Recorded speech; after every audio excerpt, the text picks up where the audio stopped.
नमस्कार दोस्तों। आज हम रिवाइज करने वाले हैं चैप्टर नंबर 6 ऑडिट डॉक्यूमेंटेशन। तो बेसिकली हम ऐसे 230 पढ़ने वाले हैं, केवल एक स्टैंडर्ड और ये पूरा चैप्टर खत्म। ऐसे 230 ही ये पूरा चैप्टर है। तो इंटरेस्टिंग बात यह है कि इतना छोटा चैप्टर एक क्वेश्चन तो कम से कम आएगा ही। तो यार यहाँ से तो एकदम एज इट इज आपको नंबर मिलना ही चाहिए। 4 में से 4 चाहिए हमको, 4 से 6 नंबर का आएगा। जितने का भी जितने नंबर का भी ये चैप्टर आता है पूरे नंबर हमको निकालना है। राइट, चलो शुरू करते हैं सर। सबसे पहले अपन बात करते हैं कि ऑडिट डॉक्यूमेंटेशन का मीनिंग क्या होता है, डेफिनेशन क्या होती है। तो सर ऑडिट के दौरान जब आप ऑडिट करते हैं तो आप उस दौरान जो भी ऑडिट प्रोसीजर परफॉर्म करते हैं, ठीक है, जो भी ऑडिट एविडेंस ऑब्टेन करते हैं और जो भी कंक्लूजन आप निकालते हैं, उन सब का जो रिकॉर्ड है वो क्या कहलाता है, ऑडिट डॉक्यूमेंटेशन, है ना। ऑडिट डॉक्यूमेंटेशन का एक और नाम है वर्किंग पेपर्स। राइट, तो ध्यान रखने के लिए आप क्या बोल सकते हो कि जब आप ऑडिट करते हो मतलब आप ऑडिट प्रोसीजर्स लगाते हो, ऑडिट प्रोसीजर लगा के आप ऑडिट एविडेंस ऑब्टेन करते हो और ऑडिट एविडेंस से आप कंक्लूजन्स निकालते हो। इन सब चीजों का रिकॉर्ड आपको रखना है। तो वो रिकॉर्ड जो है उसे क्या कहा जाएगा, ऑडिट डॉक्यूमेंटेशन। राइट, फिर है ऑडिटर के क्या ऑब्जेक्टिव है ऐसे 230 के हिसाब से। ये एग्जाम के लिए नहीं है, जनरल अंडरस्टैंडिंग है। सर अगर ऑडिटर ऑडिट डॉक्यूमेंटेशन करेगा तो ये इस बात का प्रूफ हो जाएगा फ्यूचर के लिए कि जो ऑडिट किया गया है वो प्लान और परफॉर्म किया है as per SAs and applicable legal and regulatory requirement. कल के दिन अगर कोई हम पर इल्जाम लगा दे कि भाई आपने ऑडिट ढंग से नहीं किया तो ये डॉक्यूमेंटेशन काम में आएगा। ये इस बात का सबूत होगा कि हमने जो ऑडिट करा है वो एज पर एसेज और जो भी एप्लीकेबल लीगल और रेगुलेटरी स्टैंडर्ड है उनके हिसाब से किया गया है। दूसरा, ऑडिट डॉक्यूमेंटेशन से एक और ऑब्जेक्टिव हमारा फुलफिल हो जाएगा और वो क्या है, सफिशिएंट एंड अप्रोप्रिएट बेसिस बन जाएगा ये ओपिनियन फॉर्म करने का। भाई जब आप ओपिनियन देते हो तो ओपिनियन का कुछ तो बेस होना चाहिए, हवा में थोड़ी ओपिनियन दे दोगे। कल के दिन आपसे कोई बोलेगा कि आपने ऐसा कैसे बोल दिया कि चीजें गलत हैं, तो आपके पास सबूत क्या होगा, ये ऑडिट डॉक्यूमेंटेशन होगा, है ना। So sufficient and appropriate basis बनता है ये to frame opinion and to make appropriate audit report. आप अच्छी रिपोर्ट भी बना पाएंगे। तो रिपोर्ट का या ओपिनियन का जो बेस है वो बनता है ऑडिट डॉक्यूमेंटेशन, है ना। तो ये दो पर्पस है, पर ये एग्जाम के लिए उतना रेलिवेंट मुझे समझ नहीं आता है। और वैसे भी ये बातें कहीं आगे कवर हो ही जानी है। देखो कहाँ, अगली ही हेडिंग में, पर्पस ऑफ ऑडिट डॉक्यूमेंटेशन। क्या पर्पस है ऑडिट डॉक्यूमेंटेशन का, है ना। देखो सबसे पहली बात तो ये हेल्प करता है, असिस्ट करता है एंगेजमेंट टीम को to plan and perform the audit. आप बताओ, जब भी आप कोई प्लान बनाते हो तो ओरली बनाते हो क्या? नहीं, आप हर चीज को लिखते हो। अगर आप लिखते हो तो उस प्लान को आप बाद में फॉलो कर सकते हो, आपको ध्यान भी रहेगा। तो भाई जो ऑडिट डॉक्यूमेंटेशन है वो हेल्प करता है ऑडिट को प्लान और परफॉर्म करने में। सोचो, क्या इस बार का जो भी तुमने डॉक्यूमेंटेशन करा होगा, क्या वो अगली बार ऑडिट को प्लान करने में हेल्प नहीं करेगा? आपको पता रहे कहाँ ज़्यादा इशूज आए थे, कहाँ ज़्यादा प्रॉब्लम्स आई थी, क्या क्या दिक्कतें आई थी, किस टाइप की गलतियाँ मिली थी। ये सब डॉक्यूमेंटेशन अगर आप एक नज़र मार लोगे इस पर, तो आपका इस साल का ऑडिट बहुत बढ़िया तरीके से प्लान नहीं हो जाएगा और बहुत अच्छे से परफॉर्म नहीं हो जाएगा। हो जाएगा सर, बिल्कुल। तो ये एंगेजमेंट टीम को हेल्प करता है, असिस्ट करता है इस बार के ऑडिट को प्लान और परफॉर्म करने में, है ना। तो इस बार जो डॉक्यूमेंटेशन करोगे वो देखा जाए तो अगले साल के ऑडिट में भी काम में आएगा, अगले साल का डॉक्यूमेंटेशन उसके और नेक्स्ट ईयर काम में आएगा, है ना। ऐसा अपन बोल सकते हैं। फिर assisting engagement team members to direct and supervise the audit work. आप डायरेक्शन दे पाओगे, आप सुपरवाइज कर पाओगे उनके कामों, किन के कामों को, जो भी आपके मेंबर्स कर रहे हैं ना। तो assisting engagement team members to direct and supervise the audit work and to discharge their review responsibilities. एक बात बताइए, आप अपनी टीम को काम सौंप देते हैं कि भाई तुमको ये करना, तुमको ये करना, तुमको ये करना है। अब बताओ, उस काम को अगर आप सुपरवाइज करना चाहते हो या रिव्यू करना चाहते हो कि जो काम आपने अपने मेंबर्स को दिया है वो सही से हो रहा है नहीं हो रहा है, तो ये पर्पस कैसे पूरा हो पाएगा? केवल तभी हो सकता है जब आपके सारे टीम मेंबर्स चीज़ों को डॉक्यूमेंट कर रहे होंगे।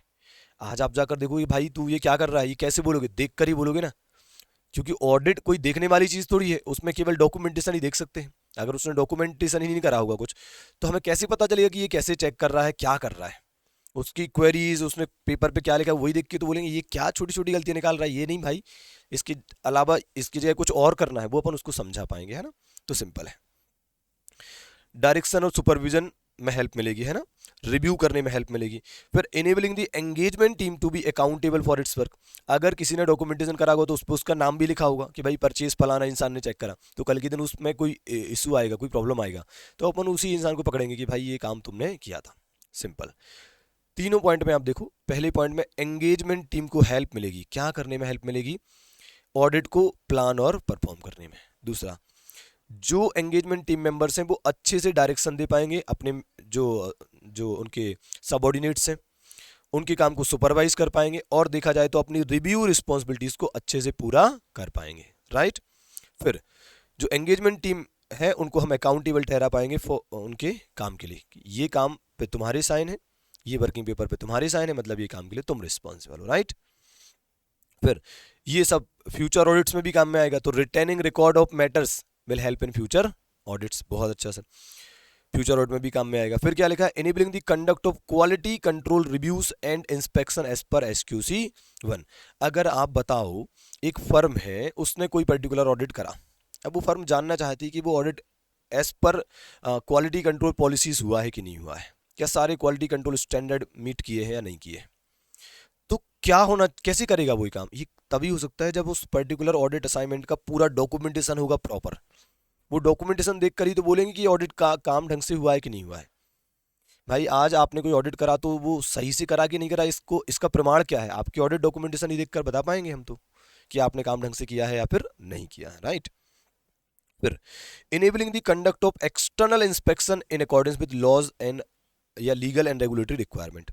एक्सटर्नल इंस्पेक्शन भी हो पाएगा, कैसे यार, कभी कभी ना पीयर रिव्यू होता है, ICAI बोलता है कि एक CA फर्म दूसरे CA फर्म के काम को रिव्यू करेगी कि वो लोग क्वालिटी कंट्रोल पॉलिसीज के हिसाब से काम कर रहे हैं या नहीं कर रहे हैं। तो आप बताओ ये काम कैसे हो पाएगा, ये तभी हो सकता है जब हर एक फर्म, हर एक CA फर्म में डॉक्यूमेंटेशन करती होगी। आज मेरी फर्म अगर आपकी फर्म आपकी फर्म की क्वालिटी कंट्रोल पॉलिसीज को चेक करने आती है कि आप लोग ढंग से क्वालिटी वाला काम कर रहे हो नहीं कर रहे, तो हम क्या चेक करेंगे, आपका डॉक्यूमेंटेशन। वही नहीं होगा तो हम क्या क्वालिटी कंट्रोल पॉलिसीज चेक करेंगे या क्वालिटी कंट्रोल रिव्यू करेंगे, है ना। तो ध्यान रखने के लिए क्या बोल सकते हो, एक तरीके से ये इंटरनल इंस्पेक्शन है, ये इंटरनल इंस्पेक्शन है और ये एक्सटर्नल इंस्पेक्शन है। तो ऑडिट डॉक्यूमेंटेशन की वजह से एक्सटर्नल इंस्पेक्शन हो पाता है और इंटरनल इंस्पेक्शन हो पाता है। फ्यूचर ऑडिट्स में काम में आता है, इस बार का ऑडिट प्लान और परफॉर्म करने में काम में आता है, डायरेक्शन और सुपरविजन में काम में आता है, और एंगेजमेंट टीम मेंबर्स को अकाउंटेबल ठहराने में काम में आता है, राइट। बहुत बढ़िया। अगला है sir examples of audit documentation, बहुत सिंपल है पर कुछ भी पूछ लेते हैं यार, है ना। तो ऐसे तो बहुत सारे एग्जाम्पल हैं पर इन्होंने जो लिखे मैं वो बता दे रहा हूँ। तो एक तो ऑडिट प्रोग्राम, जो आप प्रोग्राम बनाते हो, स्ट्रेटेजी बनाते हो, प्लान बनाते हो, एक कागज पर लिखते हो ना, वो सब कुछ ऑडिट डॉक्यूमेंटेशन कहलाएगा। तो एक एग्जाम्पल क्या हो गया, record of audit strategy, audit program या ऑडिट प्लान, है ना। इन्होंने केवल प्रोग्राम लिखा है, आप सब लिख सकते हो, या फिर क्या मटेरियलिटी आपने डिसाइड करी वो भी लिख सकते हो आप। फिर आप कोई एनालिसिस करते हो, आप जब ऑडिट करते हो तो दुनिया भर की एनालिटिकल प्रोसीजर लगाते हो और अदर चीज़ों को एनालाइज करते हो, तो उन सब का रिकॉर्ड, कोई चेकलिस्ट आपने बनाई है उससे मैच करते हो कि काम चेकलिस्ट के हिसाब से हुआ कि नहीं हुआ। ये सब आपके ऑडिट डॉक्यूमेंटेशन का एग्जाम्पल है ना। इशूज मेमोरेंडा, मतलब आप एक पेपर पे लिखते जाते हो कि किसी पर्टिकुलर चीज़ को चेक करते समय क्या क्या इशूज आए, क्या क्या प्रॉब्लम्स आ रही हैं, क्या क्या गड़बड़ हो रही है। तो इनिशियल स्टेज पर देखो अपन ने क्या करा, 3 पार्ट में बांट दिया है। शुरुआत में ऑडिट प्रोग्राम, प्लान, स्ट्रेटेजी वगैरह आ जाएंगे, फिर during the audit analysis, checklist या इशूज मेमोरेंडा आ जाएंगे, फिर फाइनलाइजेशन पे आप सिग्निफिकेंट मैटर की समरी बनाते हो, वो भी ऑडिट डॉक्यूमेंटेशन का पार्ट है। फिर करस्पॉन्डेंस कंसर्निंग सिग्निफिकेंट मैटर, अगर किसी सिग्निफिकेंट मैटर पे आपने कोई करस्पॉन्डेंस करा है किसी से, जैसे मैनेजमेंट से, TCW से कोई बातचीत की है, मेलबाजी हुई है, तो वो सब आप ऑडिट डॉक्यूमेंटेशन की फॉर्म में रखेंगे उसको, है ना। फिर letter of confirmation and representations, आपने कोई एक्सटर्नल कंफर्मेशन लिया था किसी डेटर, क्रेडिटर या बैंक बैलेंस को चेक करने के लिए, तो वो कंफर्मेशन भी ऑडिट डॉक्यूमेंटेशन है। फिर आपने WR लिया, रिटर्न रिप्रेजेंटेशन लिया है, तो वो भी ऑडिट डॉक्यूमेंटेशन का ही पार्ट है ना। तो ये सब एग्जाम्पल्स हैं किस चीज़ के, ऑडिट डॉक्यूमेंटेशन के ना। फिर auditor may include copies of entity's record, copies of entity's record as a part of audit documentation. ऐसा जरूरी नहीं है कि ऑडिट डॉक्यूमेंटेशन केवल वही है जो हमने लिखा है, हम एंटिटी के रिकॉर्ड्स में से भी कुछ चीज़ें ले सकते हैं एज अ प्रूफ या एज एन ऑडिट एविडेंस। जैसे कि यार उनका कोई कॉन्ट्रैक्ट है, मतलब उन्होंने कोई कॉन्ट्रैक्ट करा है किसी से, उस कॉन्ट्रैक्ट की कॉपी, लोन एग्रीमेंट की कोई कॉपी अपन करके ले लें, तो वो सब भी क्या है, या कुछ भी इंपॉर्टेंट कोई पेपर है तो आप उसकी कॉपी अपने पास लेकर रख सकते हो एज एन ऑडिट एविडेंस, है ना। ठीक है। या MOA AOA वगैरह होते हैं ना, आर्टिकल ऑफ एसोसिएशन और मेमोरेंडम ऑफ एसोसिएशन, है ना। ठीक है। फिर audit documentation is not substitute for entities accounting records. भाई ऐसा थोड़ी होगा कि एंटिटी बोलेगी नहीं अब हम रिकॉर्ड नहीं बनाएंगे, क्योंकि ऑडिटर तो डॉक्यूमेंटेशन कर ही रहा है ना हर चीज़ का। ऐसा नहीं होगा भाई, आपको अपना काम करना है, हमको अपना काम करना है, राइट। फिर auditor need not include superseded draft of working papers in audit documentation. मतलब ये हुआ कि ऑडिट डॉक्यूमेंटेशन में आपको सुपरसीडेड पेपर्स नहीं रखने। मतलब मान लो आपने कोई एक पेपर पे बहुत सारी चीज़ें लिखी थी, अब आपको लगा कि यार आपने एक और पेपर बनाया और उसमें उन्हीं चीज़ों को बहुत सिस्टमेटिक तरीके से लिख लिया अपडेटेड इन्फॉर्मेशन के हिसाब से। मतलब एक तरीके से कि एक न्यू एक लेटेस्ट वर्जन बना दिया आपने उसी पेपर का, तो यार वो पुराना पेपर हटा दो, उसका क्या यूज़ है। उसका रिवाइज और एकदम करेक्ट वर्जन आपने रख ही लिया है, नहीं तो डुप्लीकेशन होगा ना, एक ही चीज़ दो दो पेपर में लिखी है ना। तो जो बाद वाला लेटेस्ट वाला पेपर है उसको रख लो, बाकी हटा दो। तो जिन इन्फॉर्मेशन को, जिन पेपर्स को सुपरसीड कर लिया गया उनको हटा दो, है ना। चलो, तो ये हो गया आपका क्या, examples of audit documentation, right. अब देखो क्या लिखा है sir, form, content and extent of audit documentation. ये क्या है सर, तो कुछ अलग से बातें लिखी हुई हैं, पहले ये कभी नहीं दिखती है ना। एक्चुअली क्या है, बहुत सारा कंटेंट स्टैंडर्ड का बढ़ाया हुआ है आईसीएन, है ना, तो ये सब चीज़ें दिखती हैं। अब क्या है सर, तो आप जब ऑडिट डॉक्यूमेंटेशन के फॉर्म, मतलब फॉर्मेट, ऑडिट डॉक्यूमेंटेशन के फॉर्मेट, उसका भी एक प्रीफिक्स्ड फॉर्मेट होना चाहिए। कंटेंट, उसमें क्या क्या लिखना है क्या नहीं लिखना है। एक्सटेंट, कितना डॉक्यूमेंटेशन करना है, ज़्यादा या कम या जो भी है, उसके रिगार्डिंग कुछ इंपॉर्टेंट कंसिडरेशन यहाँ पर दिए हुए हैं, है ना। तो वो क्या क्या है इंपॉर्टेंट कंसिडरेशंस, देखो लिखा है auditor shall prepare audit documentation in such a manner. मतलब ऑडिटर को ऑडिट डॉक्यूमेंटेशन कैसे करना है ये बताया है, in such a manner that it will enable an experienced auditor to understand. मतलब आपने अगर डॉक्यूमेंटेशन मेंटेन करा है तो वो ऐसा होना चाहिए कि अगर कोई दूसरा एक्सपीरियंस ऑडिटर आए तो वो समझ पाए कि आपने करा क्या है। मतलब ऐसा नहीं होना चाहिए कि आपने जो कॉपी बनाई है ना, ऑडिट की जो कॉपी बनाई है, वो अगर कोई और बच्चा देखे तो उसको समझ में ही नहीं आ रहा है, बस वो आप ही समझ सकते हो, तो ऐसी कॉपी नहीं बनाना। ऐसी एक ऑडिटर जो डॉक्यूमेंटेशन करता है उसको इस तरीके से डॉक्यूमेंटेशन करना है कि अगर कोई एक्सपीरियंस ऑडिटर आए तो एटलीस्ट वो समझ पाए कि तुमने करा क्या था। तो यहाँ पर लिखा है एक एक्सपीरियंस ऑडिटर एटलीस्ट क्या समझ पाए कि क्या nature, time, extent of audit procedure आपने परफॉर्म किया था, ठीक है। क्या रिजल्ट निकले थे उन ऑडिट प्रोसीजर के जो आपने परफॉर्म किए थे, या जो ऑडिट एविडेंस आपने ऑब्टेन करे थे उनके क्या रिजल्ट थे, क्या कंक्लूजन्स थे, वो सब समझ सके। और significant matters arising during the audit and the conclusions reached. तो भाई इस तरीके से डॉक्यूमेंटेशन करना है, इस तरीके से डॉक्यूमेंटेशन करना है कि एक एक्सपीरियंस्ड ऑडिटर समझ पाए कि आपने क्या nature, time, extent of audit procedure लगाया, क्या रिजल्ट आपने निकाले ऑडिट प्रोसीजर और ऑडिट एविडेंस की हेल्प से, और कौन कौन से सिग्निफिकेंट मैटर हैं जो आपको ड्यूरिंग दी ऑडिट मिले हैं, कौन कौन सी कंक्लूजन है जो आपने निकाले हैं। बोलो क्या ये क्लियर है? Done sir. फिर क्या लिखा है, फर्दर एक्सप्लेनेशन फॉर डॉक्यूमेंटिंग। अच्छा, अभी इन्होंने क्या करा है कि ये जो नेचर टाइम वाला ये वाला पॉइंट था, ये इसको थोड़ा और एक्सप्लेन कर दिया है ना। इस पर आप क्वेश्चन बैंक में क्वेश्चन देखोगे तो समझ में आ जाएगा कि किस तरीके से ये पूछेगा, है ना। क्या लिखा है, further explanation for documenting nature, time, extent of audit procedure perform. केवल इस पॉइंट के रिगार्डिंग कुछ बताया है, क्या बताया है देखते हैं। बोला है जब आप nature, time, extent of audit procedure को डॉक्यूमेंट कर रहे होंगे तो ऐसे केस में ऑडिटर को क्या क्या रिकॉर्ड करना है वो यहां पर बताया है। तो बहुत आसान है, आपको यहां पर क्या क्या लिखना पड़ेगा, और कि nature, time, extent of audit procedure के रिगार्डिंग आपको लिखना पड़ेगा किसने ऑडिट वर्क परफॉर्म करा, किसने वो ऑडिट प्रोसीजर लगाई, किसने वो ऑडिट काम करा है, किस डेट पर आपने करा, the date when such work was completed, किसने वो काम करा है, किस डेट को वो काम कंप्लीट हुआ है, ठीक है। इसके अलावा किसने उस काम को रिव्यू किया था, ठीक है, उसकी डेट क्या है, किसने रिव्यू करा, किस डेट को करा, और किस एक्सटेंट तक रिव्यू करा, ये सब चीजें आपको लिख लेना है। तो nature, time, extent of audit procedure के रिगार्डिंग आपको ये सब चीजें लिख लेना है कि किसने ऑडिट का वर्क करा, किसने ऑडिट प्रोसीजर लगाई, किस डेट को वो ऑडिट वर्क या ऑडिट प्रोसीजर कंप्लीट हो गई थी, फिर किसने वो ऑडिट वर्क को रिव्यू करा, ऑडिट वर्क या ऑडिट प्रोसीजर बोल दो आप, है ना, और किस डेट को रिव्यू करा था, किस एक्सटेंट तक रिव्यू करा है ना। इसके अलावा identifying characteristics of specific items और मैटर्स टेस्टेड, जो चीज़ आपने चेक करी है ऑडिट प्रोसीजर लगाकर, आपने जो आइटम्स चेक करे उनमें क्या क्या स्पेसिफिक कैरेक्टरिस्टिक्स होने चाहिए थे। मतलब आपने चेक करा तो आपने क्या चेक करा, उसमें क्या क्या चीज़ें आपने देखी हैं, तो कौन कौन से स्पेसिफिक कैरेक्टरिस्टिक्स हैं जिन पे आपने फोकस करा है उन आइटम्स को चेक करते समय, है ना, ठीक है।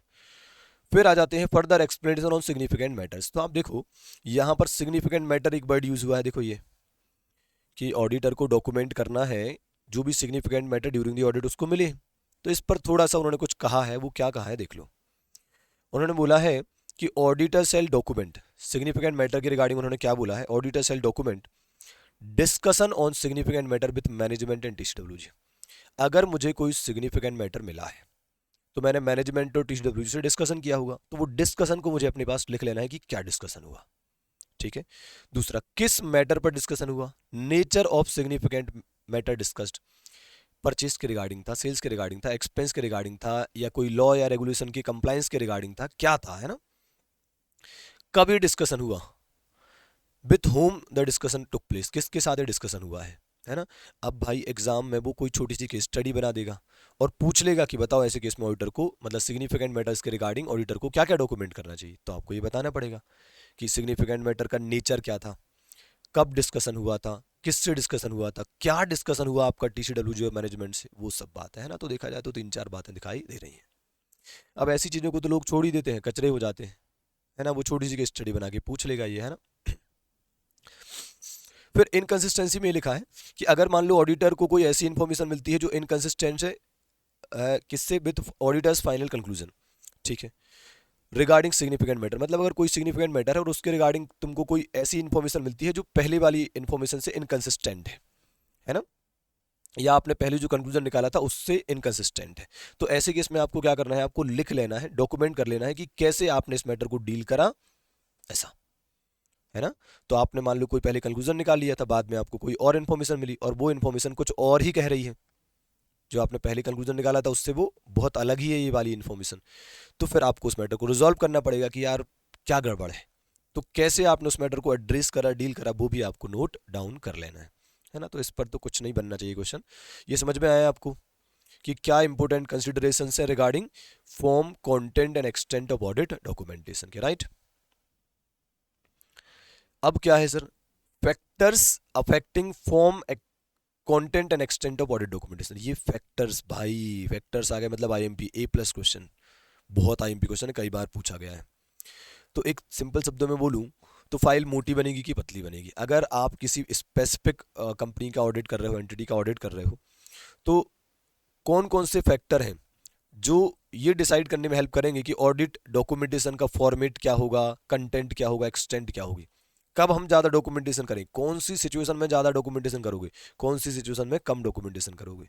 कौन से फैक्टर हैं जो ये डिसाइड करने में हेल्प करेंगे कि डॉक्यूमेंटेशन ज़्यादा करना है या कम करना है, या कैसे डॉक्यूमेंटेशन करना है, राइट। तो सबसे पहले वो दो फैक्टर जो ऑलवेज हर चीज़ के फैक्टर होते हैं, वो दो फैक्टर कौन से हैं, size and complexity of the entity. भाई अगर एक बड़ी एंटिटी होगी, एक कॉम्प्लिकेटेड एंटिटी होगी, तो उसके केस में बहुत मेहनत लगेगी, बहुत सारी प्रोसीजर लगाएंगे, तो ऑडिट डॉक्यूमेंटेशन भी ज़्यादा होगा। ऑब्वियसली यार एक छोटी एंटिटी का ऑडिट करोगे तो कितना डॉक्यूमेंटेशन होगा, अभी रिलायंस का ऑडिट करोगे तो कितना डॉक्यूमेंटेशन होगा, फर्क पड़ता है ना। फिर रिस्क, भाई अगर किसी एरिया में रिस्क ज़्यादा होगी तो उस एरिया में ज़्यादा प्रोसीजर लगाएंगे तो डॉक्यूमेंटेशन भी ज़्यादा करना पड़ेगा, और इसके वाई से वर्सा ऐसा। तो ये दो कॉमन फैक्टर हर जगह आते हैं, नेचर, साइज और कॉम्प्लेक्सिटी ऑफ द एंटिटी, और identified risk of material miss statement. फिर ये दो तरीके हैं ऑडिट करने के तरीके से रिलेटेड, मतलब कौन सा ऑडिट प्रोसीजर लगाया है, भाई जैसा ऑडिट प्रोसीजर का तरीका लगाओगे उस तरीके का आपका डॉक्यूमेंटेशन होगा। आपने इंक्वायरी करी है, कि आपने इंस्पेक्शन करा है, कि आपने एनालिटिकल प्रोसीजर लगाई है, या एक्सटर्नल कंफर्मेशन करा है, भाई एक्सटर्नल कंफर्मेशन में डॉक्यूमेंटेशन क्या होगा, वही क्या, वही पेपर जो एक्सटर्नल कंफर्मेशन में आया होगा वही आप डॉक्यूमेंटेशन के रूप में रख लोगे। इंक्वायरी में आप खुद लिखोगे सारी चीज़ें। तो डॉक्यूमेंटेशन कैसे होगा, कितना होगा, विल डिपेंड अपॉन कि आपने कौन सा प्रोसीजर लगाया है, कौन सी मेथडोलॉजी या टूल्स आपने यूज़ करे हैं। मतलब कभी आप मैनुअल ऑडिट करते हो, कभी मैनुअल ऑडिट करते हो, तो कभी कंप्यूटराइज चीज़ों से कैट का यूज़ करते हो, computerise assisted audit technique, computerise tools and techniques का यूज़ करते हो। तो जैसी चीज़ों का आप यूज़ करोगे ऑडिट में, उस तरीके से डॉक्यूमेंटेशन होगा। जैसे कि आजकल आप देखोगे तो सॉफ्ट फॉर्म में डॉक्यूमेंटेशन होने लगा है, पहले हर चीज़ की फाइल हर चीज़ मैनुअल होता था, ऐसा है ना। तो दो ऑलवेज वाले हो गए, दो ऑडिट करने के तरीके से रिलेटेड हो गए, और तीन और बचते हैं, ये भी लगभग कनेक्टेड है। जो एक्सेप्शन मिला है उसका नेचर और एक्सटेंट क्या है, आपको जो गड़बड़ मिली है, एक्सेप्शन मतलब होता है जो होना चाहिए और जो आपको मिला, उनका डिफरेंस है ना। तो जो भी आपको गड़बड़ मिली है, जो एक्सेप्शन मिला है, वो कितना ज़्यादा मिला है, उसका नेचर कैसा है, उस पर डिपेंड करता है कि डॉक्यूमेंटेशन कितना करना है ना। कोई बहुत बड़ी गड़बड़ मिली है तो उस हिसाब से ज़्यादा डॉक्यूमेंटेशन करना पड़ेगा, है ना। फिर सिग्निफिकेंस ऑफ ऑडिट एविडेंस, जिस ऑडिट एविडेंस का आप डॉक्यूमेंटेशन करने वाले हो वो ऑडिट एविडेंस कितना महत्वपूर्ण है। बहुत ज़्यादा महत्वपूर्ण होगा तो ज़्यादा डॉक्यूमेंटेशन करेंगे, और कम महत्वपूर्ण होगा तो कम डॉक्यूमेंटेशन करेंगे, है ना। सही है ना। फिर need to document a conclusion, मतलब need to document a conclusion मतलब वो कंक्लूजन, कोई भी कंक्लूजन जो निकाला है आपने किसी ऑडिट के दौरान, तो वो कंक्लूजन को लिखना कितना ज़्यादा इंपॉर्टेंट है, कितनी ज़्यादा ज़रूरत है। जितनी ज़्यादा ज़रूरत होगी उतना ज़्यादा डॉक्यूमेंटेशन होगा, और जितनी कम ज़रूरत होगी उतना कम डॉक्यूमेंटेशन होगा, राइट। चलो सांस लो। ठीक है, यहाँ तक क्लियर है क्या? मैं थोड़ा फास्ट बोल रहा हूँ ऐसा आपको लग सकता है, पर बेटा हमें एक लिमिटेड टाइम में ही ये काम करना है। एक बार आप मुझसे सुनो, एक बार आप खुद से पढ़ लो, बेहतरीन काम हो जाता है ना। एक बार मुझसे सुनने में ये हो जाएगा कि आपको मेहनत नहीं करनी पड़ेगी ज़्यादा, इजी वे में काम हो जाएगा, है ना। एक टाइम शेड्यूल के हिसाब से भी काम हो जाता है ना। फिर लिखा है timely preparation of audit documentation. इसमें यह बताया है कि आपको ऑडिट डॉक्यूमेंटेशन टाइमली कर लेना है। टाइमली का मतलब यह है कि जब आप ऑडिट वर्क करते हो, जब आप कोई काम कर रहे हो, अगर तब आपको कोई इशू मिलता है तो आप तुरंत लिख लो। ऐसा मत करो कि वो काम खत्म हो गया फिर बाद में लिख रहे हो, ऐसा करोगे ना तो वो कभी उतना एक्यूरेट नहीं रहेगा, है ना। तो कोई भी हो, ये तो आपकी असल लाइफ में भी अप्लाई होता है। अगर आप कोई चीज़ रियल टाइम बेसिस पे करते जाओगे तो एक्यूरेसी ज़्यादा रहेगी, और काम आज करा है 10 दिन बाद डॉक्यूमेंटेशन करोगे तो फिर कैसे एक्यूरेसी रहेगी, है ना। So audit documentation prepared, sorry audit documentation prepared after the audit work is done. काम खत्म हो गया फिर डॉक्यूमेंटेशन कर रहे हो तो क्या होगा, it will be less accurate then क्या, document prepared at the time when such work is performed. जब काम किया था तब डॉक्यूमेंटेशन करते तो मस्त एक्यूरेसी के साथ डॉक्यूमेंटेशन होता है ना। सर अगर आप टाइम पर डॉक्यूमेंटेशन कर लेंगे तो क्वालिटी ऑफ ऑडिट बढ़ जाएगी, है ना। फिर it helps in effective review and evaluation of audit evidence. अगर आप तुरंत, मान लो आपके सबऑर्डिनेट तुरंत के तुरंत हर चीज को डॉक्यूमेंट करते जा रहे हैं, तो आप उनके काम को तुरंत रिव्यू कर पाओगे, इवेल्युएट कर पाओगे कि ये लोग काम ढंग से कर रहे हैं या नहीं कर रहे हैं। अब मान लो कोई बंदा है आपका 2 दिन से काम कर रहा है, मैं गया मैंने पूछा कि यार ये क्या मतलब कैसा क्या चल रहा है काम, तो बोले बढ़िया चल रहा है। हमने कहा दिखाओ डॉक्यूमेंटेशन, बोले सर अभी हमने लिखा ही नहीं, हम तो लास्ट में लिखेंगे। तो ये कोई बात हुई क्या? मैं क्या चेक करके आऊँगा, कैसे रिव्यू करूँगा कि वो काम ढंग से कर भी रहा है या नहीं कर रहा है। सही है ना। Okay, when it helps in drawing appropriate conclusions. Obviously यार अगर हम टाइम पर रिव्यू कर लेंगे काम को, इवेल्युएट कर लेंगे, टाइम पर चीज़ों को लिख लेंगे तो शायद हम ढंग से कंक्लूजन भी निकाल पाएंगे। अगर हम हर चीज़ को टाइमली रिकॉर्ड करेंगे तो हम अच्छे कंक्लूजन्स भी निकाल पाएंगे ना। बाद में आप लिखोगे तो लेस एक्यूरेसी के साथ आप लिखोगे तो आपके कंक्लूजन भी लेस एक्यूरेट ही रहेंगे, है ना। देखो समरी फॉर्म में मैंने बना दिया था, एक तो एक्यूरेसी अफेक्ट होगी, रिव्यू एवेल्युएशन पर आप ढंग से नहीं कर पाओगे, है ना। और टाइमली अगर आप डॉक्यूमेंटेशन कर लोगे तो रिव्यू एंड एवेल्यूशन कर पाओगे आप, है ना। अच्छे कंक्लूजन्स निकाल पाओगे, क्वालिटी ऑफ ऑडिट अच्छी हो जाएगी अगर आप टाइमली चीज़ों को डॉक्यूमेंट करोगे तो, है ना। तो बहुत आसान सा है, अगर आ जाए तो आप ये 4 वर्ड अगर आपको याद है तो काम हो जाना चाहिए। कौन कौन से? सर अगर टाइमली डॉक्यूमेंटेशन करोगे तो एक्यूरेसी ज़्यादा रहेगी, आप दूसरों के काम को रिव्यू एंड एवेल्युएट कर पाओगे, आप अच्छे कंक्लूजन निकाल पाओगे, और अगर ऐसा कर पाए तो आपकी क्वालिटी ऑफ ऑडिट भी बढ़ जाएगी। बस इतनी सी बात है। ओके सर, अब आते हैं आगे, ऑडिट फाइल क्या होती है। तो ऑडिट फाइल क्या होती है यार? दुनिया भर के जो वर्किंग पेपर आपने बनाए हैं सबको उठाकर एक फाइल में पंच करके लगा दो, ऑडिट फाइल बन गई, उसमें क्या है। लेकिन ध्यान रखें ऑडिट फाइल हर एक स्पेसिफिक ऑडिट एंगेजमेंट की अलग होती है। ऐसा नहीं कि 4 कंपनी का ऑडिट करा उसकी एक फाइल बना दिया, ऐसा नहीं होता, हर एंगेजमेंट का अलग फाइल बनता है, राइट। ओके, क्या लिखा है? वन और मोर फोल्डर्स और अदर स्टोरेज मीडिया। ठीक है, वन और मोर फोल्डर्स के फॉर्म में हो सकता है या अदर स्टोरेज मीडिया में हो सकता है। जरूरी थोड़ी है कि डॉक्यूमेंटेशन मैनुअली हो, सॉफ्ट फॉर्म में भी, सॉफ्ट फॉर्म में भी तो हो सकता है ना। सही है ना। जरूरी है क्या कि ऑडिट डॉक्यूमेंटेशन मैनुअल फॉर्म में ही हो, सॉफ्ट फॉर्म में भी तो हो सकता है ना, ऐसा। इन अ फिजिकल और इलेक्ट्रॉनिक फॉर्म हो सकता है, containing the record that comprise the audit documentation for a specific engagement. ध्यान रखिए ऑडिट फाइल एक एंगेजमेंट के लिए बनती है, हर एक एंगेजमेंट के लिए अलग अलग ऑडिट फाइल बनाई जाती है। आसान है ये तो, है ना। अब देखो sir, assembly of final audit file बहुत इंपॉर्टेंट है, इसलिए अलर्ट हो जाइए सारे बच्चे। ठीक है, सांस ले लेते हैं, पानी पी लेते हैं बढ़िया।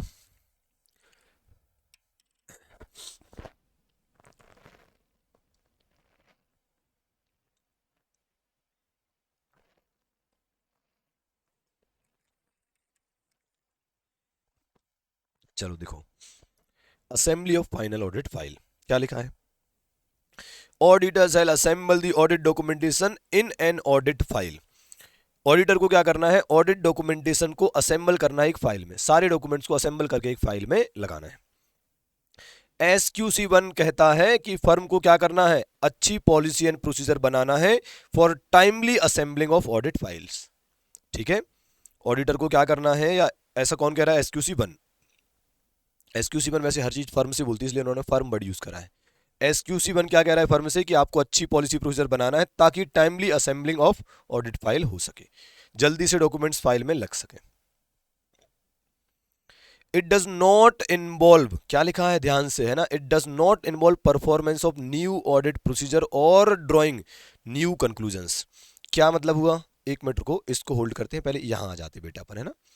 वो नंबरिंग मैंने कर रखी तो उसी हिसाब से चलते हैं। तो पहला क्या हो गया कि ऑडिट डॉक्यूमेंटेशन आपको एक फाइल में असेंबल कर लेना है, और SQC1 कहता है कि आपको पॉलिसी प्रोसीजर बनानी है ताकि टाइमली असेंबलिंग का काम आपका खत्म हो सके। सेकेंड पॉइंट में बताया है complete the admin process on timely basis after the date of after the date of audit report. आपकी रिपोर्ट बन गई ना, आपकी रिपोर्ट बन गई ना, अब उस रिपोर्ट बनने के बाद आपको क्या करना है? सारे पेपर्स को टाइमली बेसिस पे एक फाइल के अंदर लगा लेनी है। ठीक बात है। और उस प्रोसेस को नाम दिया है एडमिन प्रोसेस। जब आप सारे वर्किंग पेपर को, सारे डॉक्यूमेंटेशन को एक फाइल में आप असेंबल करके लगाएंगे ना, तो उस प्रोसेस को बोलते हैं एडमिन प्रोसेस। ठीक है। टाइम लिमिट वैसे कुछ दी गई है क्या? To assemble the final audit file लिखा है not more than 60 days after the date of auditor's report. Audit report बन गई, उसके बाद 60 दिन के अंदर आपको हर हाल में सारे पेपर प्रॉपर एक फाइल में असेंबल करके लगा लेने हैं। तो ये 60 दिन को भाई MCQ 2 नंबर मिल सकते हैं। ठीक है। अब तीसरी पॉइंट में ये लिखा है कि इट डज नॉट इन्वॉल्व, मतलब जब आप एडमिन प्रोसेस करेंगे, एडमिन प्रोसेस मतलब सारे पेपर्स को उठाकर एक फाइल में कंपाइल करना या वो करना, असेंबल करना, तो it does not involve performance of new audit procedure. आपको कोई नई ऑडिट प्रोसीजर नहीं लगाना है भाई। ये काम आप कब कर रहे हो? ऑडिट रिपोर्ट बनने के बाद। ऑडिट रिपोर्ट बनने के बाद तो भाई रिपोर्ट बन गई, अब क्या नई प्रोसीजर लगाएगा तू? अब जो कंक्लूजन निकलनी थी, जो ओपिनियन देनी थी, वो आप दे चुके हो, तो आप कुछ नया हो ही नहीं सकता है। तो भाई ऑडिट रिपोर्ट बनने के बाद आप कर रहे हो, तो अब तो नई ऑडिट प्रोसीजर आप लगा ही नहीं सकते, और लगा भी लोगे तो कोई मतलब की है नहीं। तो ना ही कोई नई प्रोसीजर लगानी है और ना ही कोई नया कंक्लूजन ड्रॉ करना है, राइट।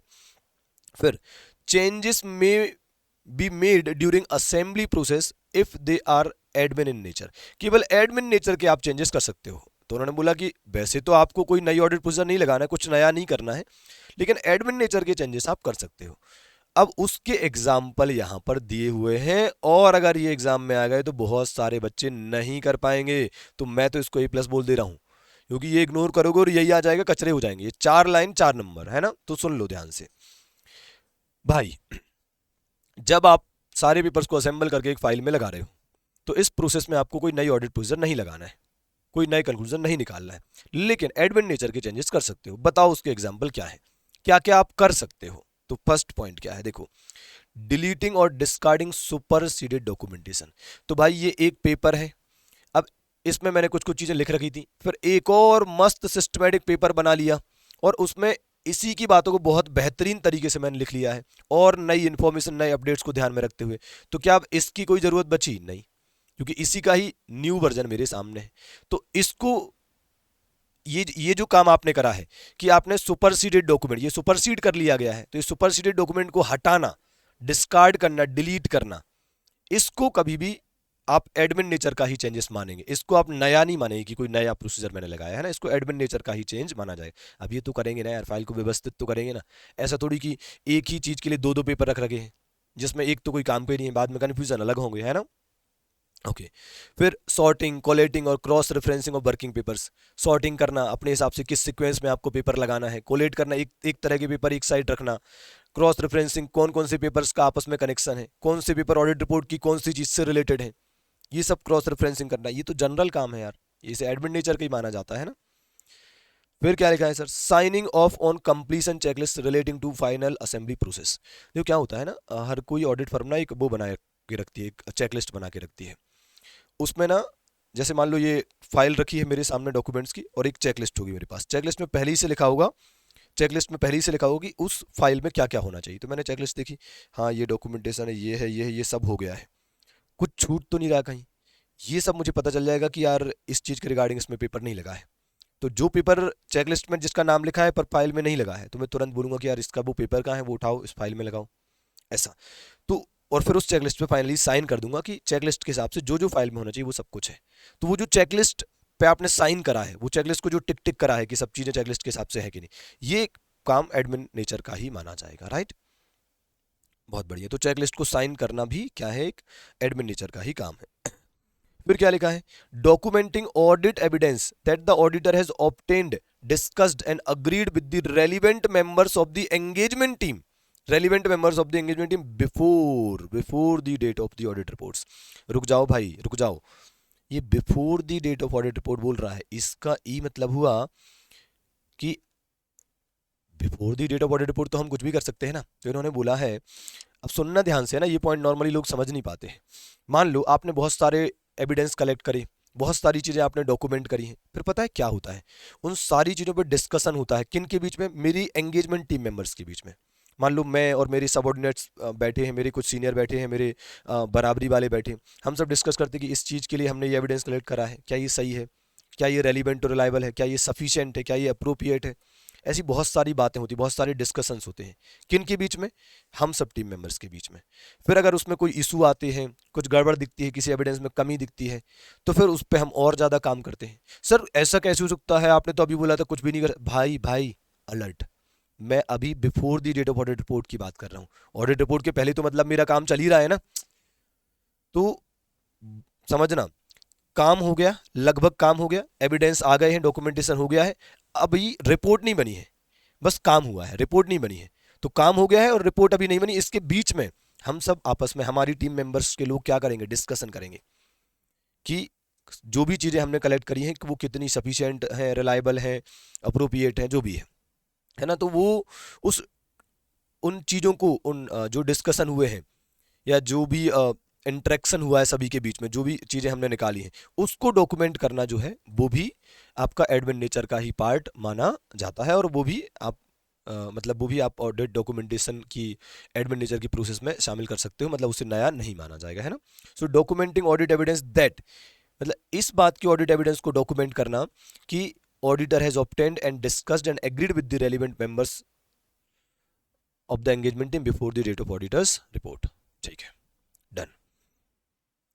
अब बढ़ते हैं हम आगे, क्या रह गया, अब ये रह गया फोर्थ पॉइंट। इसमें लिखा है, after completion of assembly process auditor shall not delete audit documentation before the end of its retention period. भाई आपने फाइल बना ली, ऑडिट फाइल बना ली, अब उसको रिटेन करके रखना है, रिटेंशन पीरियड से पहले आपको उसको डिलीट नहीं करना है, फेंकना नहीं है। तो सर कब तक ऐसा करना है, तो उसमें बोला है SQC1 में बोला गया है कि आपको ऐसी पॉलिसी मतलब अच्छी पॉलिसी एंड प्रोसीजर बनाना है regarding retention of audit documentation.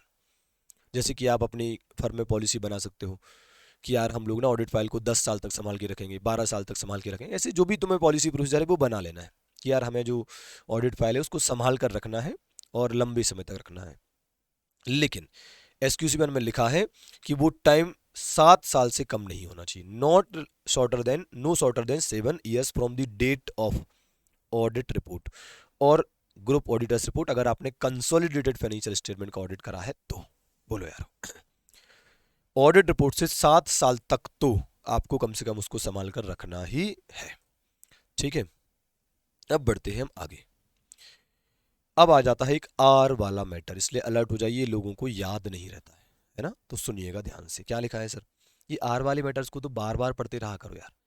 आपने देख लिया कि यार चैप्टर 6 है, छोटा सा है, इससे हमें स्कोर करना है, तो क्या करो, देख लो कि कौन सी वो हेडिंग है जो भूल जाते हैं, उनको बार बार देखते रहो, क्योंकि इस चैप्टर से तो मार्क्स चाहिए यार, नहीं तो फिर कहाँ से नंबर निकलेंगे ऐसे, तो है ना। So documentation of significant matters and related significant professional judgement, यहां पर जो ये हेडिंग है ना, ये स्पेशली, ये हेडिंग स्पेशली बात करती है केवल काय पर, documentation of significant matters, significant matters के डॉक्यूमेंटेशन पर बात करती है, प्लस जो सिग्निफिकेंट प्रोफेशनल जजमेंट आप ऑडिट के दौरान यूज करते हैं उनके डॉक्यूमेंटेशन के रिगार्डिंग बात करती है ना। अलग से क्वेश्चन बन सकता है। सबसे पहले बात करते हैं सिग्निफिकेंट मैटर्स पर, ठीक है। तो सुनिएगा, यहां पर एग्जाम्पल्स ऑफ सिग्निफिकेंट मैटर्स दिए गए हैं, एग्जाम में डायरेक्टली पूछ सकता है, पूरी कहानी सुना देगा कि ऑडिटर जो है सिग्निफिकेंट मैटर्स को डॉक्यूमेंट करता है, ये वो। Right some examples of significant matters which are to be documented by an auditor, बताओ, है ना। तो सिग्निफिकेंट मैटर के एग्जाम्पल क्या क्या हो सकते हैं? ऐसे मैटर जिनमें सिग्निफिकेंट रिस्क हो उन्हें सिग्निफिकेंट मैटर कहा जाएगा, जिन मैटर में सिग्निफिकेंट रिस्क को उन्हें सिग्निफिकेंट मैटर कहा जाएगा। फिर significant difficulty in applying necessary audit procedure, अगर किसी सिचुएशन में आपको जो नेसेसरी ऑडिट प्रोसीजर है उसको लगाने में प्रॉब्लम आ रही है, शायद मैनेजमेंट परेशान कर रहा है या किसी और वजह से, तो ऐसी चीज़ों को भी आपको नोट डाउन कर लेना है, ठीक है, क्योंकि ये सब चीज़ें बाद में डिफेंड करने में आपको हेल्प करेंगी कि यार इन लोगों ने मुझे फलाना ऑडिट प्रोसीजर नहीं लगाने दी थी, ऐसा। तो अगर कोई डिफिकल्टी आती है तो उसको भी आपको रिकॉर्ड करके रख लेना है ना। ऑडिट प्रोसीजर लगाने में कोई डिफिकल्टी आती है तो उसको भी डॉक्यूमेंट करके रखना है, वो भी एक सिग्निफिकेंट मैटर माना जाएगा। तो भाई सिग्निफिकेंट रिस्क वाले matter, significant difficulty in applying audit procedure वाले मैटर, है ना, ये सब हो गए सिग्निफिकेंट मैटर्स। और क्या है sir? Result of audit procedure, result of audit procedure indicating, मतलब आपने ऑडिट प्रोसीजर लगाई किसी चीज़ को चेक करने के लिए, उसका रिजल्ट क्या आया? उसका रिजल्ट ये आया कि उस रिजल्ट से ये इंडिकेशन मिल रहा है कि आपको रिवाइज करना पड़ेगा क्या, अपना assessment of risk of material miss statement. बताओ, आप पहले रिस्क असेस करते हैं, उसके बाद ऑडिट प्रोसीजर लगाते हैं। आपने असेस करा कि रिस्क 10 है, उस हिसाब से आपने ऑडिट प्रोसीजर लगाई। ऑडिट प्रोसीजर लगाने के बाद रिजल्ट क्या मिला कि यार ओहो मैं तो कम सोच रहा था, 10 नहीं होनी चाहिए थी रिस्क। ये सब देखकर ऑडिट प्रोसीजर लगाने के बाद मुझे जो समझ में आ रहा है, मुझे लग रहा है रिस्क 10 की जगह 20 होनी चाहिए थी। अगर रिस्क 10 की जगह 20 असेस करी होती मैंने तो उस हिसाब से चेकिंग करता फिर, है ना। तो अगर आपकी कोई ऑडिट प्रोसीजर लगाते हो आप और उसका रिजल्ट ये आता है कि आपको उससे इंडिकेशन मिलता है कि आपको अपना रिस्क असेसमेंट रिवाइज करना पड़ेगा एंड अकॉर्डिंगली ऑडिट, मतलब ऑडिटर को अपना रिस्पॉन्स भी रिवाइज करना पड़ेगा, अगर ऐसी कोई सिचुएशन बनती है तो ऐसे मैटर्स को, ऐसे रिजल्ट्स को सिग्निफिकेंट मैटर कहा जाएगा, ठीक है। या फिर आपको ऐसा इंडिकेशन मिल रहा है ऑडिट प्रोसीजर लगाने के बाद कि फाइनेंशियल स्टेटमेंट में मटेरियल मिस स्टेटमेंट हो सकता है। अगर आपने कोई ऑडिट प्रोसीजर लगाई और आपको उससे ये इंडिकेशन मिल रहा है कि फाइनेंशियल स्टेटमेंट में मटेरियल मिस स्टेटमेंट हो सकता है, तो उस से जुड़ी सारी बातें सिग्निफिकेंट मैटर में आ जाएंगी। वो मैटर जहां पर आपको गड़बड़ दिख रही है वो सिग्निफिकेंट मैटर बन जाएगा। फिर क्या लिखा है? Matters that could result in modifications of auditors opinion. ओहो, ये तो एकदम ही क्लियर हो गया यार। अगर कोई ऐसा मैटर है जिससे ऑडिटर की ओपिनियन मॉडिफाई हो जाएगी, इससे इंपॉर्टेंट कुछ मैटर हो सकता है क्या? ये तो सबसे इंपॉर्टेंट हो गया भाई, इसकी वजह से ओपिनियन ही चेंज हो रही है, तो ऐसे मैटर को तो सिग्निफिकेंट माना ही जाएगा। या कोई ऐसा मैटर है जिसकी वजह से आपको क्या करना पड़ेगा, एम्फेसिस ऑफ मैटर पैराग्राफ डालना पड़ेगा ऑडिट रिपोर्ट में, तो इसका मतलब ये इंपॉर्टेंट मैटर ही हो गया यार, तभी तो ये ईएमपी इंसर्ट करना पड़ रहा है, अलग से पैराग्राफ डालना पड़ रहा है रिपोर्ट में, है ना। तो आसान है, कोई दिक्कत नहीं है।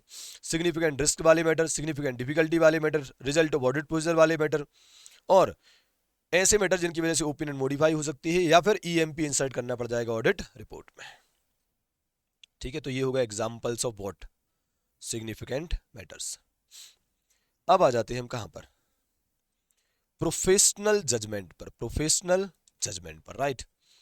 प्रोफेशनल जजमेंट, तो यहां पर क्या बताया है देखो कि प्रोफेशनल जजमेंट आप ऑडिट के दौरान कई जगह पर यूज करते हो, तो उन सब चीजों को आपको डॉक्यूमेंट करके रखना है, क्योंकि यार बाद में आज से 2 साल बाद आपसे कोई पूछेगा कि आपने किसी पर्टिकुलर सिचुएशन में कोई डिसीजन क्यों लिया था, तो आपको याद रहेगा क्या?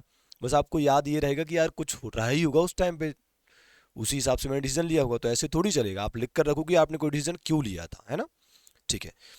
तो लिखा है इवेल्युएटिंग सब्जेक्ट टू जजमेंट, जैसे कि auditor may come across an area where subjective judgments are made by management. कई सारे ऐसे एरियाज हमें मिलेंगे जहां पर मैनेजमेंट ने क्या करा होगा, जजमेंट लगाया होगा, जैसे कि प्रोविजन बनाते समय, है ना। In such area how auditor concluded about the reasonableness of such judgement. भाई मैनेजमेंट ने कहीं पर जजमेंट लगाया, जैसे कि प्रोविजन बनाया या फिर कोई भी अकाउंटिंग एस्टिमेट लगाया, तो उस जजमेंट को मैंने कैसे कंक्लूड करा कि ये सही है नहीं, मैंने कैसे डिसाइड करा कि ये जो प्रोविजन बनाया है ये सही होगा या गलत होगा, ये रीजनेबल है या नहीं है, कैसे डिसाइड करा? मैंने भी जजमेंट लगाया होगा, तो मैंने क्या करा वो मुझे लिख कर रखना है कि हाउ आई आइडेंटिफाइड कि यार उनका जो कंक्लूजन है वो रीजनेबल है ना। एग्जाम्पल में लिखा भी है सिग्निफिकेंट अकाउंटिंग एस्टिमेट, है ना। फिर factors of decision making given in SAs, क्या लिखा है sir? Auditor may come across the circumstances for which SAs has provided, ऐसी सर्कमस्टेंसेस आपको मिल सकती हैं जहां पर क्या होगा, या जिन जिन सर्कमस्टेंसेस के लिए एसेज ने क्या प्रोवाइड कर रखा है, factors which should be mandatorily considered while making decisions. तो कई सारे एसेज में किसी पर्टिकुलर डिसीजन लेते समय कौन से फैक्टर आपको ध्यान में रखने हैं, ऐसे अलग अलग जगह पर बताई गई हैं चीजें। तो in such situation how auditor applied those factors and made conclusion, जैसे ऐसे 505 है एक्सटर्नल कंफर्मेशन, उसमें बताया है कि आपको जो आप बनाते हैं ना design of external confirmation request, external confirmation request को डिजाइन करते हैं तो कौन कौन से फैक्टर आपको ध्यान में रखना है, तो आपने कैसे उन फैक्टर को ध्यान में रखा, कैसे उन फैक्टर को ध्यान में रखा, कैसे उन फैक्टर्स को आपने अप्लाई करा रिक्वेस्ट डिजाइन करते समय, ये सब आपको लिख लेना है। या फिर ऐसे 600 में जैसे बताते हैं कि कैसे आप अनदर ऑडिटर की रिपोर्ट जो आपके पास आती तो आप उससे फाइनल रिपोर्ट बनाते हो, तो आपने कौन कौन सी चीज़ें हैं जो ऐसे में बताई हैं वो आपने वो कैसे अप्लाई करी हैं, क्या कंक्लूजन निकाला है। जैसे होता है ना कि ब्रांच ऑडिटर से रिपोर्ट आ जाती है, फिर मेन ऑडिटर प्रिंसिपल ऑडिटर एक फाइनल ऑडिट रिपोर्ट बनाता है, तो उस समय कुछ फैक्टर्स कुछ चीज़ें ध्यान में रखनी होती हैं, तो आपने वो चीज़ें कैसे ध्यान में रखी, कैसे वो चीज़ें अप्लाई करी और क्या कंक्लूजन निकाला, वो सब बात है ना। तो यहाँ पर लिखा है अगर किसी ऐसे में बोला है कि कोई डिसीजन लेते समय कुछ फैक्टर्स को ध्यान में रखना है, तो आपको ये लिख कर रख लेना है कि एसेज में जो फैक्टर्स ध्यान में रखने को बोले गए थे वो फैक्टर्स मैंने कैसे ध्यान में रखी, कैसे अप्लाई किए और कैसे मैंने कंक्लूजन निकाला। ठीक है। फिर ऑथेंटिसिटी ऑफ डॉक्यूमेंट, बहुत आसान, auditor may come across a circumstances where a document may not appear authentic, आपको कोई डॉक्यूमेंट असली नहीं लग रहा है, आपको फेक लग रहा है, जाली लग रहा है कोई डॉक्यूमेंट। ठीक है। तो ऐसी सिचुएशन में how auditor performed further investigation, आपने और चेकिंग करी होगी और इन्वेस्टिगेशन करी होगी ये जानने के लिए कि डॉक्यूमेंट सच्चा है या नहीं है, जब डाउट होगा तो इन्वेस्टिगेशन करोगे ना। And then concluded about the authenticity of the document, मतलब सिंपल शब्दों में ये कि अगर आपको कोई डॉक्यूमेंट ऑथेंटिक नहीं लग रहा था, ऑथेंटिकेटेड नहीं लग रहा था, तो आपने क्या करा, ऐसी सिचुएशन में आपने क्या फर्दर इन्वेस्टिगेशन करी ये जानने के लिए कि डॉक्यूमेंट असली है या नकली है, वो सारी चीज़ों को आपको लिख लेना है। क्या कैसे आपने फाइनली कंक्लूजन निकाला कि ये डॉक्यूमेंट असली था या नकली था, वो सब कंक्लूजन आपको लिख लेना है। नहीं तो कल के दिन आप कैसे जवाब दोगे फिर कि यार वो डॉक्यूमेंट मुझे क्यों असली लगा था, ऐसा क्या मुझे मिल गया था, या क्यों नकली लगा था, आज लिख कर रख लो, है ना। तो 3 चीज़ें हैं सर, प्रोफेशनल जजमेंट में कौन कौन सी चीज़ें डॉक्यूमेंट करना है। एक तो इवेल्युएटिंग सब्जेक्ट टू जजमेंट, जहां पर मैनेजमेंट ने सब्जेक्ट टू जजमेंट लगाए हैं तो उनको हमें डॉक्यूमेंट करके रख लेना है कि हमने कैसे मान लिया कि उनकी जो जजमेंट है वो सही है। दूसरा factors of decision making given in SAs, और तीसरा ऑथेंटिसिटी ऑफ डॉक्यूमेंट। ये भूलने वाली चीज़ें हैं इसलिए ध्यान रखना, अच्छे से इसको दोबारा पढ़ लेना, समझ लेना, और कोई इशू हो तो मुझसे पूछ लेना। फाइनली कंप्लीशन मेमोरेंडम क्या होता है, इसका एक और नाम है और उसमें सब कुछ लिखा हुआ है, और वो क्या है, ऑडिट डॉक्यूमेंटेशन समरी। तो अगर कभी एग्जाम में आ जाए कि कंप्लीशन मेमोरेंडम क्या होता है या फिर ऑडिट डॉक्यूमेंटेशन समरी क्या होता है, ये दोनों एक ही बात है। ठीक है सर। तो क्या लिखा है सर, ऑडिटर में प्रिपेयर एंड रिटर्न, ऑडिटर में प्रिपेयर एंड रिटर्न क्या, summary of significant matters and how they were addressed, पूरे ऑडिट के दौरान कौन कौन से सिग्निफिकेंट मैटर्स मुझे मिले और उनको मैंने कैसे एड्रेस करा, कैसे डील करा, उन सब का समरी बनाकर मुझे रख लेना है, और उस समरी को क्या कहा जाएगा, ऑडिट डॉक्यूमेंटेशन समरी या फिर कंप्लीशन मेमोरेंडम। कितनी बढ़िया चीज़ है यार। आप बताओ, जब मैं आपको बोलता हूँ कि ऑडिट जब आप पढ़ते हो तो एक कॉपी में मैं लिखवाता हूँ पूरा, फिर आपसे बोलता हूँ समरी बनाओ, समरी बनाने को क्यों बोलता हूँ, और जब मैं बोलता हूँ कि समरी बनाओ तो मैं बोलता हूँ कि उसमें फालतू चीज़ें मत लिखना, काम काम की चीज़ें लिखना। यार इतना बड़ा सिलेबस है, अगर उसको समअप नहीं करेंगे छोटी से उसमें तो कैसे हम एग्जाम में याद रख पाएंगे, कैसे मैनेज कर पाएंगे एग्जाम में। ऐसी तो ऑडिट में इतनी हजारों चीज़ें मिली, अब हर छोटी छोटी चीज़ पे थोड़ी ध्यान देना है, तो सिग्निफिकेंट मैटर्स को उठाकर उसकी एक समरी बना लो, उसको नाम दे दिया कंप्लीशन मेमोरेंडा। तो क्या है, फिर हमें उससे बहुत सारे फायदे होंगे यार, हम इंपॉर्टेंट चीज़ों पर फोकस्ड हो जाएंगे देखा जाए तो, है ना। ऐसा तो देखो कुछ लिखा भी है, कुछ और भी बातें लिखी हैं, वो एडवांटेज के फॉर्म में आप बोल सकते हो। Helps in effective and efficient review and inspection of audit documentation for large and complex audit. अगर सोचो आपके यहाँ एंगेजमेंट क्वालिटी कंट्रोल रिव्यूअर है, क्वालिटी कंट्रोल रिव्यूअर है, और आप उससे बोलोगे यार ये हमने ऑडिट कर लिया, तुम एक बार रिव्यू कर लो, और तुम उसको हर चीज दिखाओगे तो उसको तो 1 महीना लग जाएगा रिव्यू करने में। तो आपको क्या करना पड़ेगा, आपको एक कंप्लीशन मेमोरेंडम बना के उसके सामने रखना पड़ेगा कि भाई देखो ये सिग्निफिकेंट मैटर है, मैंने ऐसे ऐसे एड्रेस करा है, एक बार तुम देख लो क्या मैंने सही करा है, क्या मैंने सही तरीके से एड्रेस करा है सारे सिग्निफिकेंट मैटर को, ऐसा। तो जो इंस्पेक्शन करने वाला है, रिव्यू करने वाला है, वो केवल सिग्निफिकेंट मैटर्स ही देखेगा। तो भाई सिग्निफिकेंट मैटर्स की समरी बनाकर एक साइड रख दो तो वो बढ़िया से कर लेगा ये काम। सोचो क्या ये काम, रिव्यू एंड इंस्पेक्शन का काम हो सकता था बिना कंप्लीशन मेमोरेंडम बनाए? नहीं हो सकता। वो हर चीज थोड़ी चेक करते रहेगा यार आपकी, है ना। फिर क्या लिखा है, ये देख लो, assist in considering significant matters. जब आप सिग्निफिकेंट मैटर्स को उठाकर एक साइड रख लोगे तो फिर आप उनको ज्यादा कंसिडर कर पाओगे ना। जैसे आप बताओ, अगर आप सारा ऑडिट एक कॉपी में हर चीज इंपोर्टेंट और जो नॉन इंपोर्टेंट है सब एक साथ लिख के रखोगे तो फिर आप इंपोर्टेंट पे कभी ज्यादा ध्यान ही नहीं दे पाओगे, आपका मन करेगा सब पढ़ने का। पर अगर इंपोर्टेंट चीजों को एक साइड रख लोगे ना तो आप उसको ढंग से कंसिडर कर पाओगे, सिग्निफिकेंट मैटर्स पर फोकस्ड हो पाओगे, है ना। एक और बात, assist in considering what, whether auditor has achieved objectives of relevant SAs. तो भाई एसेस में लिखा है ना, हर एक एसेस में लिखा है कहीं कि हर एक ऐसे का अपना अपना ऑब्जेक्टिव होता है, हर एक ऐसे में लिखा है कि ये प्रोसीजर लगाओ, ये करो, वो करो। तो सिग्निफिकेंट मैटर्स से हमें पता चल जाएगा कि क्या सिग्निफिकेंट मैटर्स में जो एसेज में हमने जो एसेज में लिखा है क्या वो सब हमने कंसिडर कर लिया है, क्या जैसा जैसा एसेज में लिखा था क्या मैंने वैसे ही हर एक इशू को, हर एक मैटर को एड्रेस करा है। तो हम अगर कंप्लीशन मेमोरेंडम बना लेते हैं तो फिर कंप्लीशन मेमोरेंडम को एक बार हम एसेज से कंपेयर कर सकते हैं कि क्या हमने एसेज के हिसाब से जो भी करना चाहिए था वो करा है या नहीं करा है। ठीक है, एसेज के जो ऑब्जेक्टिव थे वो अचीव हुए हैं या नहीं हुए हैं। ध्यान से बेटा, ये बहुत इंपॉर्टेंट है ना। बहुत सर्दी हो गई है भाई लोगों, रातों की नींदें उड़ गई हैं। चलो देखो क्या लिखा है, ownership of audit documentation.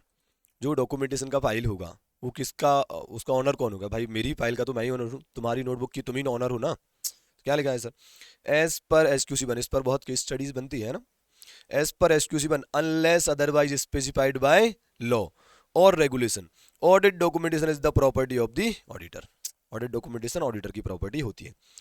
He may at his discretion make portions of or extract from audit documentation available to client। अगर वो अपनी इच्छा से चाहे तो ऑडिट डॉक्यूमेंटेशन का कोई पार्ट अपने क्लाइंट को अवेलेबल करा सकता है या क्लाइंट को दे सकता है।